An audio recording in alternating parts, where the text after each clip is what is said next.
कहने को जर्रा है तू, लोहे का छर्रा है तू, टूटी शमशीरों से ही तू कर हर मैदान फतेह, कर हर मैदान फतेह, कर हर मैदान फतेह।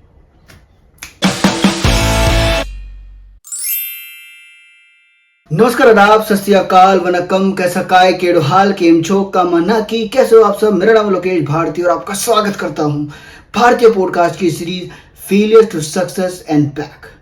कर हर मैदान फतेह, कर हर मैदान फतेह।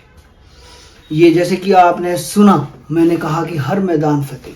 कहने को तो जर्रा है तू, लेकिन लोहे का छर्रा है तू। जैसे बंदूक से निकली हुई गोली होती तो छोटी है, लेकिन एक जान को लेके चली जाती है, इतना भयंकर होती है। तो भी कहते कि कहने को जर्रा है तू, लोहे का छर्रा है तू, टूटी शमशीरों से ही। टूटी शमशीरों मतलब कि तेरी तलवार, तो ये युद्ध लड़ रहा है और तेरी तलवार टूट चुकी है, तो टूटी शमशीरों से ही कर हर मैदान फतेह, कर हर मैदान फतेह। इस एपिसोड के बाद, ये एपिसोड सुनने के बाद आपको समझ में आ जाएगा कि मैंने क्यों ये बोला।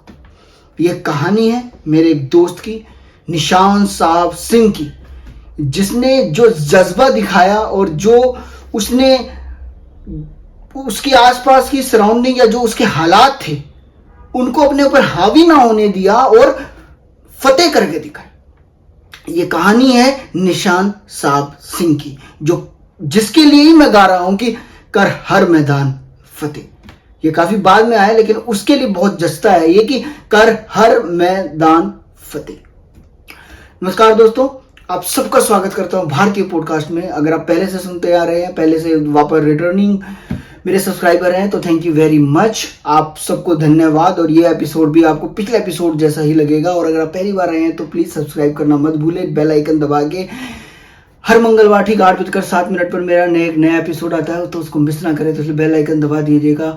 और अगर आप ये पहला एपिसोड सुन रहे हैं या दूसरा एपिसोड सुन रहे हैं, तो बाकी के एपिसोड भी जरूर सुनिएगा, क्योंकि वो सब द पल्स ऑफ विजडम है, और मतलब भरे पड़े हैं ऐसी ऐसी गाथाओं से, ऐसी ऐसी कहानियों से। गाथाएं मतलब पुरानी गाथाएं नहीं, हमारी जीवन की गाथाएं, कि जो आपको जीवन में आगे बढ़ने में 100% नहीं 1000% मदद करेंगी ही करेंगी।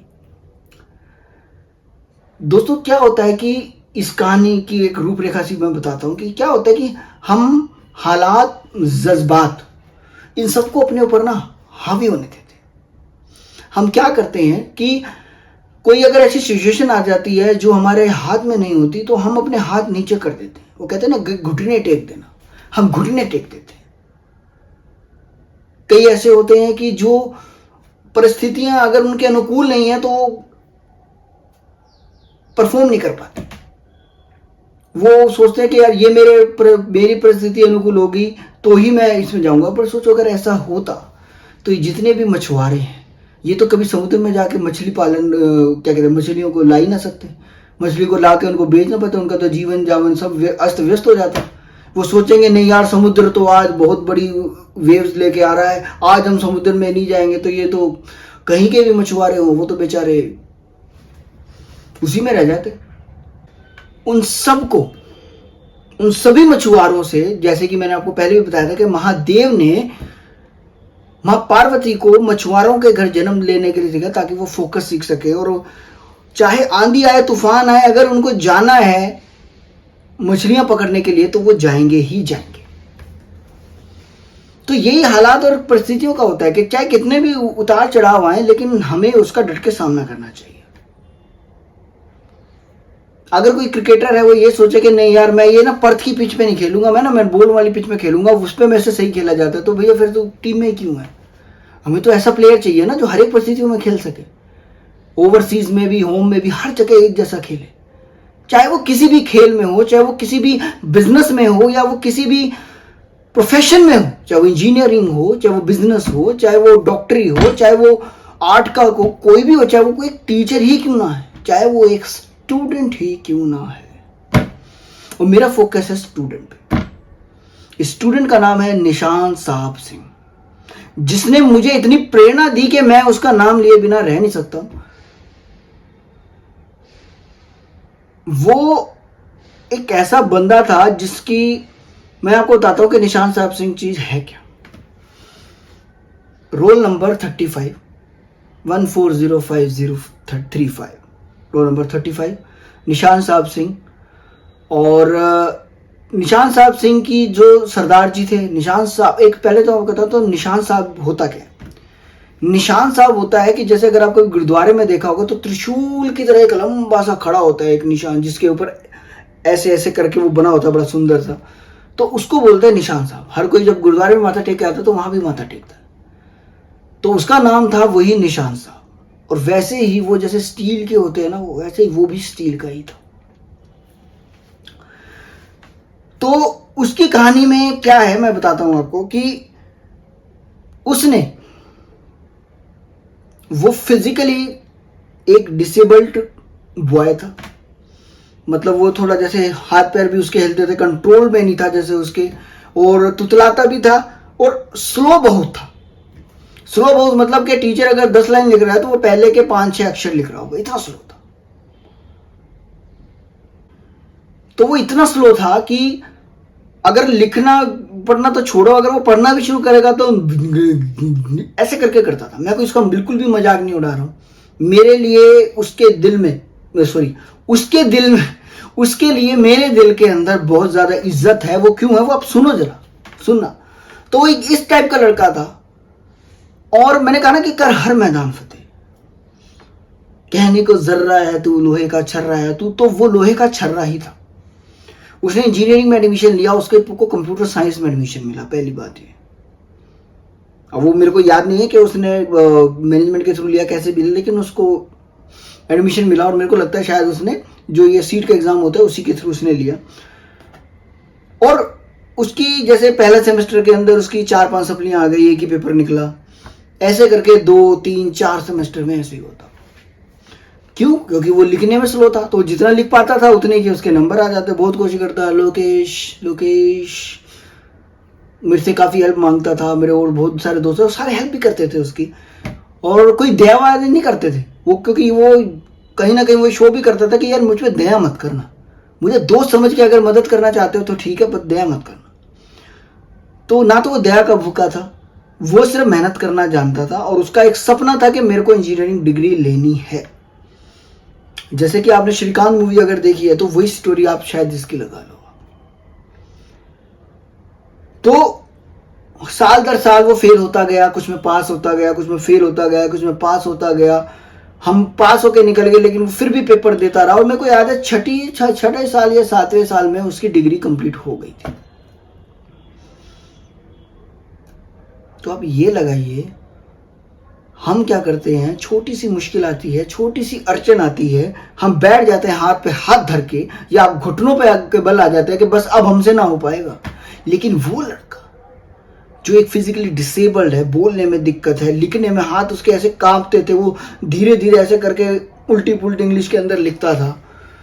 वो लड़का अपने हिम्मत के बल पर और अपने ऊपर काम करके उसने अपने धीरे धीरे उसने योगा भी स्टार्ट करी, खाना पीना थोड़ा और किया। उसको लगा कि नहीं, शायद इन चीज़ों से मुझे फ़र्क पड़ेगा, जो उसका इलाज भी चल रहा था गोलियां वगैरह लेके। किसी तरीके से 7 साल होते हैं इंजीनियरिंग की डिग्री कंप्लीट करने में, उसने 7वें साल में अपनी डिग्री कंप्लीट कर ली। ये कोई छोटी बात नहीं है, ये एक बहुत बड़ी बात है, और ये एक सीख है। ये एक सीख है उन सब के लिए जो कि अपने हाथ टूटने पे, पैर टूटने पे, कोई खरोंच आने पे, कोई सर पे चोट लग जाने के कारण पेपर नहीं देने जाते, या स्कूल में जाके छुट्टी मारने की कोशिश करते कि यार आज स्कूल की छुट्टी मिल जाए, या स्कूल के अंदर मैं जाऊं, मैं दिखाऊं जी मेरा हाथ टूटा हुआ। वो कहते ना नकली का प्लास्टर लगा के चले जाते हैं, सर मेरा तो हाथ टूटा हुआ है, मैं कैसे करूं, मैं ये नहीं कर पाऊंगा, मैं वो नहीं कर पाऊंगा। बाहर जाके देखोगे मस्ती करोगे, बास्केटबॉल खेल रहे हो उसी हाथ से। तो जो लोग ऐसा करते हैं ना, तो फिर भैया मैं तो कहता हूँ ऊपर वाला सब देखता है। तो ऊपर वाला मेहनत भी देखता है और आपकी काम चोरी भी देखता है। तो अगर आप काम चोरी करोगे तो ठीक है, वो काम चोरी के हिसाब से, क्योंकि वो कृष्ण जी तो कह के गए हैं, जैसा कर्म करोगे वैसा फल मिलेगा। काम चोरी करोगे तो काम चोरी ही मिलेगा, और अगर कर्म करोगे तो कर्म ही मिलेगा, कर्म का फल मिलेगा, वो भी मीठा मीठा, टेस्टी टेस्टी। और कर्म का फल अगर मीठा चाहिए तो कर्म भी तगड़े वाला होना चाहिए, जो कि निशान साहब सिंह ने किया। और इसी के लिए मैं इसको एक सैल्यूट भी करता हूं, और मैं कहना चाहता हूं कि टूटी शमशीरें, मतलब उसके हाथ पैर टूटे हुए हैं, काम नहीं कर पा रहा है, बिल्कुल भी मतलब ढीला एक इंसान लगा हुआ आप, लेकिन उसका जो जज्बा वो उसको कामयाबी की सीढ़ियों के ऊंचाई तक ले गया। कहते हैं वैष्णो देवी की चढ़ाई, मैं बार बार एग्जांपल देता हूँ, अपने पहले भी माता के चमत्कार वगैरह ये सुने होंगे कि वैष्णो देवी की चढ़ाई के अंदर शुरू में ही आपकी पैं बोल जाती है। शुरू के आधा घंटे के अंदर आपको लगता है कि यार मुझसे नहीं हो पाएगा, मैं घोड़ा कर लूँ, मैं पालकी कर लूँ, यार मैं हेलीकॉप्टर से चला जाऊँ क्या, यार मैं इलेक्ट्रिक वैन कर लूँ, कुछ तो कर लूँ, ऐसा कुछ कर लूँ क्या। लेकिन अगर कोई सच्चे मन से माता को याद करता है, जय माता दी जय माता दी, धीरे धीरे धीरे धीरे चलता जाता है, तो वो धीरे धीरे ऊपर पहुंच ही जाता है। कोई 3 घंटे में पहुंचता है, कोई 6 घंटे में पहुंचता है, कोई 1 दिन में पहुंच जाता है, लेकिन पहुंचता जरूर है, क्योंकि उसको जाना है, माता के दर्शन करने हैं, तो वही आपका है। अगर आपका गोल आपको बिस्तर से उठने के लिए मजबूर नहीं कर रहा है ना, तो समझ लो गोल आपका बहुत छोटा है। ब्रश करने के लिए भी अगर आपको किसी को कहना पड़े यार ब्रश कर ले, उठ जा, तो समझ लो कि आप बहुत नीचे हो अभी। कामयाबी की उम्मीद भी मत करना। कामयाबी की उम्मीद करनी है तो अपने आप को मारना होगा, अपने शरीर को गलाना होगा, और इतनी मेहनत करनी पड़ेगी जैसे निशान साहब सिंह ने की, कि चाहे जो मर्जी हो जाए मुझे तो लक्ष्य को प्राप्ति करनी है। तो दोस्तों इसी के साथ, क्योंकि मेन मेरा मकसद इसी के बारे में डिस्कस करना था, मैं बताना चाहता था कि ये हार जीत चलती रहती है, ये टूटना फूटना, चोट लगना, घर में कोई परिस्थिति आ जाना होती रहती है। मैं आपको अगले एपिसोड में बताऊंगा एक ऐसी कहानी कि जो बंदा एक ब्रिलियंट डॉक्टर बनना था लेकिन बाद में कुछ और बना और को कोई अवार्ड भी मिला उसके लिए, तो कैसे हालात परिस्थितियां चेंज हो जाती हैं। तो हालात जो भी हों, अगर आप हो, अगर विराट कोहली है तो भैया अगर 9 विकेट भी गिरे हुए ना तो वो भी खड़ा रहेगा। अश्विन ने सेंचुरी मार दी, अभी आपने देखा होगा। क्यों? बाकी टीम नहीं चली तो क्या अश्विन ने हाथ टेक दिए? नहीं, उसने सिचुएशन को समझा और आगे बढ़ गया। तो वो मैं आपको कहता हूं कि आगे बढ़ जाओ, रुको मत, रुको ना तुम, झुको ना तुम, वीर तुम बढ़े चलो, क्योंकि जो चलता जाता है वही अपनी मंजिल तक पहुंचता है। तो the moral of the story is that कि बिल्कुल भी परिस्थितियों से घबराना नहीं है, लाचार नहीं होना परिस्थितियों से, बल्कि परिस्थितियों को मुंह तोड़ जवाब देना है और आगे बढ़ते चले जाना। इसी के साथ अपनी वाणी को विराम देते हुए आप सबसे विदा लेते हुए बोलते हुए कि अगले मंगलवार ठीक 8:07 पर अगला एपिसोड आ जाएगा। मिस मत करिएगा अगले के एपिसोड, बहुत ही ज्ञान रूपी और बहुत ही आनंदमय देने वाले आपको एपिसोड मिलने वाले हैं आगे। और मैं कोशिश करूंगा उनको छोटा छोटा करने की। अगर कोई बड़ा होता है तो बड़े को तो समझ लेना कि भैया ये तो बहुत ही टॉप चीज़ है। तो कोई भी मिस मत कीजिएगा, अपने दोस्तों के साथ शेयर कीजिए। सब कुछ शेयरिंग फ्री है, अभी शेयरिंग पे पैसे नहीं लगे, तो शेयरिंग फ्री है। यूट्यूब से शेयर कीजिए, सब्सक्राइब नहीं किया है तो सब्सक्राइब कीजिए, लाइक नहीं किया तो लाइक कीजिए, कुछ कहना चाहते हैं तो कमेंट कीजिए। इंस्टाग्राम पे लोकेश भारती ऑफिशियल या भारतीय पॉडकास्ट मेरा चैनल पेज है, उसके ऊपर भी आप मेरे को वो कर सकते हैं, प्रोफाइल पे मैसेज कर सकते हैं, डीएम कर सकते हैं।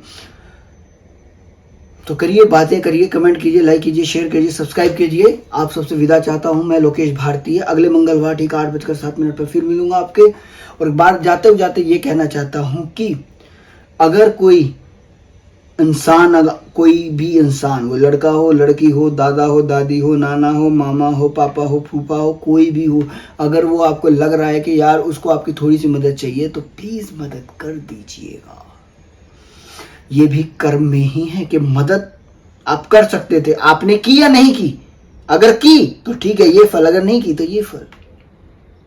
या तो करोगे या नहीं करोगे, तो दोनों कर्म है। ना करना भी एक फल है और करना भी एक फल। तो इस बात का ध्यान रखिए, अपनों के साथ रहिए, टाइम बिताइए और एक दूसरे की मदद करते रहिए। जय हिंद, जय भारत, जय महाकाल, जय माँ भारती, जय माता दी। मिलता हूँ आपको अगले मंगलवार। सब्सक्राइब करना मत भूलिए।